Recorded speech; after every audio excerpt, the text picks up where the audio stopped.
Hey everybody, I am attempting to redo my yard to be more friendly to production of food for my family.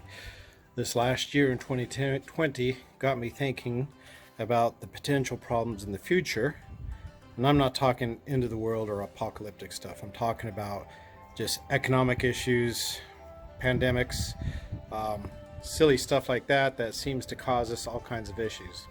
Anyhow, so we bought this home a couple years ago after returning from a assignment in the UK, and we are very fortunate to find a fantastic little home in Mesa. The yard's not as big as I'd like to do this, but it's definitely got more land than other yards that we've had in the past. So what I'm going to do in this video is take you around and show you what we have and what we're going to try and do.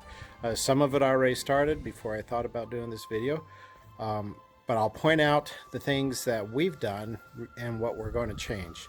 And hopefully you guys can follow me along on this little journey and maybe give me advice, or maybe you'll learn something from it and get encouragement. I'm sure there's going to be failures, and you'll be along for that ride, as well as hopefully a lot of successes. So with that in mind, I will take you around the yard and show you things. Thanks for joining me on this journey.